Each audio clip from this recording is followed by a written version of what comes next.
Single minute can change your mindset. A single book can spark a lifetime of change. 1 นาทีอาจเปลี่ยนความคิดและ1 เล่มอาจเปลี่ยนทั้งชีวิตของคุณนี่คือในนาที Podcast แนะนำหนังสือดีๆเพื่อให้คุณเก่งขึ้นวันละนิดมาเปิดโลกความคิดเปิดรับความรู้ใหม่ไปด้วยกันสวัสดีครับยินดีต้อนรับสู่การพูดคุยเจาะลึกประเด็นน่าสนใจนะครับวันนี้เราจะมาคุยกันเรื่องการสื่อสารที่ไม่ใช้คำพูดโดยอ้างอิงจากหนังสือ Understanding Body Language ครับสวัสดีค่ะคือหนังสือเล่มนี้นี่ไม่ใช่แค่เรื่องท่าทางพื้นฐานธรรมดานะครับแต่ลงลึกไปถึงแนวคิดที่ซับซ้อนขึ้นช่วยให้เราเข้าใจคนเข้าใจสถานการณ์ได้ดีขึ้นเยอะเลยใช่ค่ะ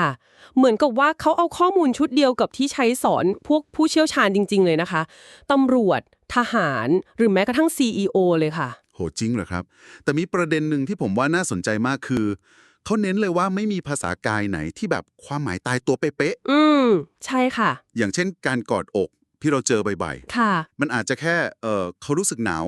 หรืออาจจะเป็นท่าที่เขาสบายๆก็ได้ไม่จำเป็นต้องแปลว่าแบบปิดกั้นหรือไม่พอใจเสมอไปถูกต้องเลยค่ะบริบทสำคัญมากจริงๆแล้วเบื้องหลังปฏิกิริยาพวกนี้ส่วนใหญ่ก็คือระบบลิมบิกในสมองเรานี่แหละค่ะที่มัน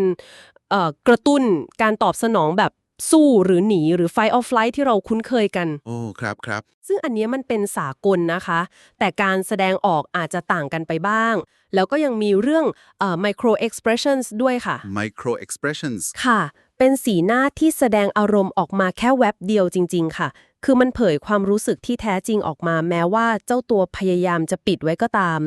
เกี่ยวข้องกับ7อารมณ์สากลที่ดรพอล เอ็กแมนค้นพบค่ะโกรธสุขเศร้ากลัวประหลาดใจดูถูกแล้วก็ขยักขยง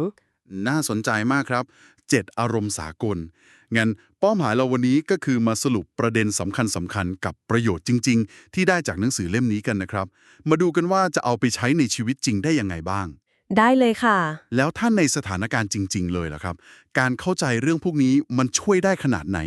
พอมีตัวอย่างให้เห็นภาพชัดๆไหมครับมีเยอะเลยค่ะอย่างในหนังสือเขาก็ยกตัวอย่างเช่นตอนไปเดทอย่างนี้ค่ะ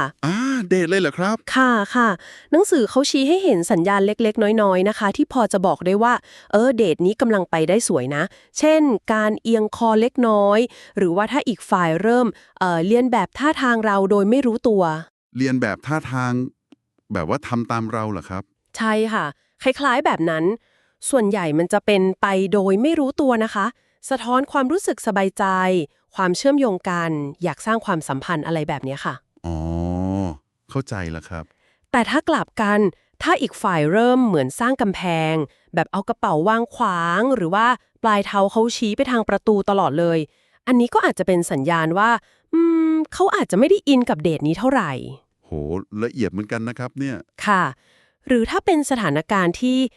จริงจังขึ้นมาหน่อยอย่างตอนสัมภาษณ์งานครับอันนี้น่าจะมีประโยชน์ใช่ค่ะการสังเกตภาษากายก็ช่วยได้เยอะถ้าผู้สัมภาษณ์เขาโน้มตัวมาข้างหน้าหรือเอียงศีรษะฟังเราแบบตั้งใจ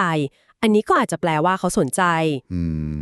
แต่ถ้าผู้ถูกสัมภาษณ์ดูแบบอยู่ไม่สุขกระสับกระส่ายหรือเม้มปากบ่อยๆอันนี้ก็อาจจะบอกถึงความไม่มั่นใจความเครียดซึ่งมันก็เชื่อมโยงกับสิ่งที่หนังสือเรียกว่า adapters นะคะ adapters ผมเหมือนเคยได้ยินคำนี้มันคือพฤติกรรมเล็กๆที่เราทำตอนเครียดใช่ไหมครับแบบลูบแขนตัวเองหรือบางทีเห็นคนเอานิ้วกดหน้าเบาๆใช่เลยค่ะที่เรียกว่า facial denting นั่นแหละค่ะอ๋อ facial denting ค่ะพฤติกรรมพวกนี้มันเหมือนการระบายความเครียดความรู้สึกไม่สบายใจออกมาแบบไม่รู้ตัวโจนาวาโรอดีตเจ้าหน้าที่ FBI นะคะเขาเป็นผู้เชี่ยวชาญด้านนี้เลยเขาแนะนำให้เราถามตัวเอง3คำถามง่ายๆเวลาเห็นพฤติกรรมพวกนี้3คำถามมีอะไรบ้างครับก็คือ 1. มันดูปกติไหมในสถานการณ์นั้นๆ 2. พฤติกรรมนั้นมันกำลังบอกว่ามีปัญหาอะไรหรือเปล่าและ 3. พฤติกรรมนั้นกำลังบอกว่าทุกอย่างโอเคดีใช่ไหมคือการหยุดคิดแบบนี้แป๊บหนึ่งมันช่วยให้เราไม่ด่วนตัดสินไปก่อนค่ะจริงด้วยครับ การไม่ด่วนสรุปนี่สำคัญมากเลย เพราะเท่าที่ฟังดูมันมีรายละเอียดเยอะกว่านั้นมากเลยในหนังสือใช่ไหมครับ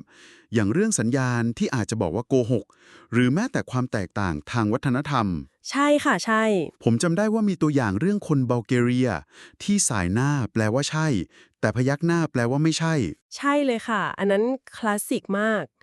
ซึ่งมันตรงข้ามกับที่เราเข้าใจกันเลย ถูกต้องค่ะ ความแตกต่างทางวัฒนธรรมนี่เป็นอีกเรื่องที่ซับซ้อนมากจริงๆ หนังสือเขาเลยแนะนำเคล็ดลับฝึกฝนที่ดีนะคะ คือให้เริ่มจากการสังเกตการแบบภาพรวมก่อน ภาพรวม ค่ะ เช่น ไปนั่งร้านกาแฟแล้วลองมองคน มองท่าทางโดยรวม การเคลื่อนไหวก่อน แล้วค่อยๆเจาะไปที่รายละเอียดเล็กๆ อย่างเช่น สีหน้าอะไรแบบนี้ค่ะ มันจะช่วยให้เราค่อยๆพัฒนาทักษะได้ดีขึ้น ฟังดูเป็นทักษะที่มีประโยชน์จริงๆนะครับเนี่ยสำหรับผู้ฟังที่สนใจอยากจะลงลึกในรายละเอียด หรือว่าอยากฝึกฝนทักษะนี้เพิ่มเติม การหาหนังสือ Understanding Body Language มาอ่านฉบับเต็ม ก็น่าจะเป็นทางเลือกที่ดีนะครับ เห็นด้วยค่ะ นอกจากจะได้ความรู้แบบเต็มๆแล้ว ก็ยังถือเป็นการสนับสนุนผู้เขียนโดยตรงด้วยนะครับ เห็นว่าท้ายเล่มมีแนะนำแหล่งข้อมูลอื่นๆเพิ่มเติมอีกด้วย ใช่ค่ะ มีรายชื่อหนังสือเว็บไซต์ที่น่าสนใจอีกเยอะเลย ครับ การสื่อสารที่ไม่แค่คำพูดเนี่ยเป็นเรื่องที่น่าสนใจจริงๆนะครับ ไม่ทราบว่าผู้ฟังมีความเห็น หรือเคยมีประสบการณ์สังเกตภาษากายอะไรที่น่าสนใจในชีวิตประจำวันกันบ้างไหมครับสำหรับวันนี้ก็ต้องขอบคุณสำหรับการติดตามกันนะครับ ค่ะ ก่อนจะลากันไป อยากฝากคำถามทิ้งท้ายให้ลองกลับไปคิดกันเล่นๆดูนะคะว่า นอกเหนือจากสัญญาณต่างๆ ที่เราคุยกันไปวันนี้แล้วเนี่ย มันมีภาษากายเล็กๆ น้อยๆ อะไรอีกบ้างที่เราอาจจะแสดงออกไปโดยไม่รู้ตัวในแต่ละวัน แล้วมันอาจจะส่งผลกระทบต่อการสื่อสารหรือความสัมพันธ์ของเรายังไงได้บ้าง ลองกลับไปสังเกตตัวเองแล้วก็คนรอบข้างดูนะคะ สวัสดีค่ะ สวัสดีครับ Every page you turn is another step towards your success ทุกนาทีพลิกคืออีกหนึ่งก้าวสู่ความสำเร็จในแบบของคุณ หากคลิปนี้มีประโยชน์ช่วยแชร์ไปให้คนที่คุณรักแล้วเอามาเลี้ยง